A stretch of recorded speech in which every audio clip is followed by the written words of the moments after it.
Who are the real puppet masters? Not Soros and not Bill Gates. All these discussions seem to be missing the core point, which is succinctly put. When discussing figures like Soros and Bill Gates, it's crucial to recognize them as mere agents of a larger framework. They operate as order takers from a lower tier of the pyramid. To grasp the full picture, it's essential to delve deeper into who controls Soros, Gates, BlackRock, and others in the Cabal. Entities like the WHO, WEF, UN, IMF, World Bank, BS, Bilderberg, and numerous others are ultimately financed and indirectly controlled by two influential families, the Rockefellers and the Rothschilds. Individuals such as Gates and Soros function as employees within this system. To understand their objectives, it's imperative to comprehend the intricacies of their mindset. Analyzing their actions isn't always straightforward. Each move reflects a complex interplay of motivations. While each layer of the pyramid may grasp its role's requirements, they'll never fully comprehend the overarching why behind it all. Unveiling the machinations of power, the role of Soros, Gates, and the global elite.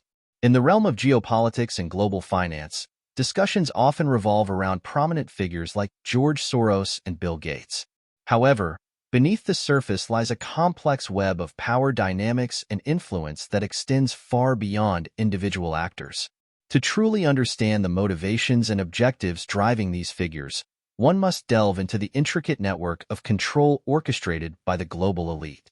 This essay will explore historical examples and develop a real game plan to unveil the machinations of power behind Soros, Gates, and their ilk. The historical context. Throughout history, power has been wielded by those who possess wealth, influence, and strategic acumen. Ancient empires such as Rome and Persia were ruled by dynasties that manipulated the masses through propaganda, coercion, and strategic alliances. The feudal system of the Middle Ages saw monarchs and nobles consolidating power through land ownership and military might, while the Renaissance ushered in an era of political intrigue and Machiavellian statecraft. One notable example of power consolidation through financial manipulation is the rise of the Rothschild banking dynasty in Europe during the 18th and 19th centuries. Through shrewd financial strategies and strategic alliances, the Rothschilds amassed immense wealth and influence, effectively controlling the economies of several European nations. In the 20th century, the advent of globalization and the rise of multinational corporations further blurred the lines between economic power and political influence. Figures like John D.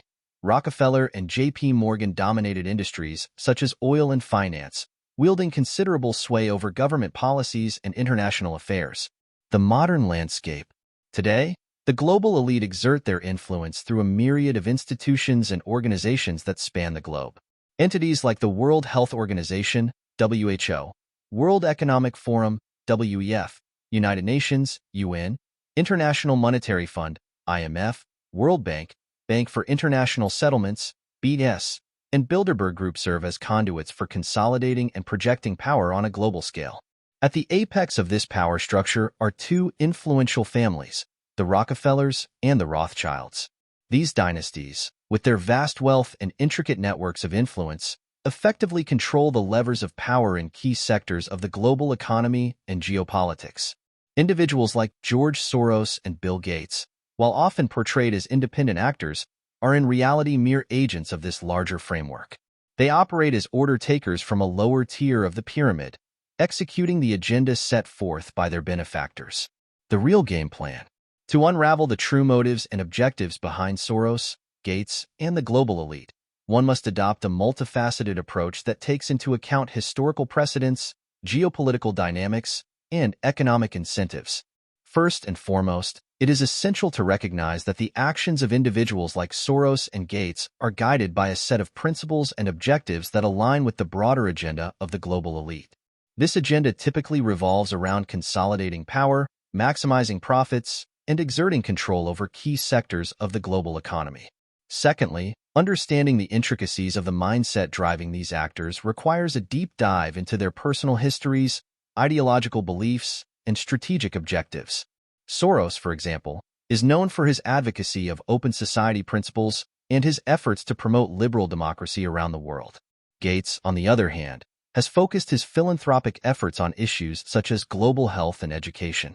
However, it is important to recognize that behind their philanthropic endeavors lies a strategic calculus aimed at furthering the interests of the global elite. Whether through investments in technology, healthcare, or education, individuals like Soros and Gates are ultimately serving the agenda of their benefactors. Finally, analyzing the actions of these actors requires a nuanced understanding of the complex interplay of motivations at play.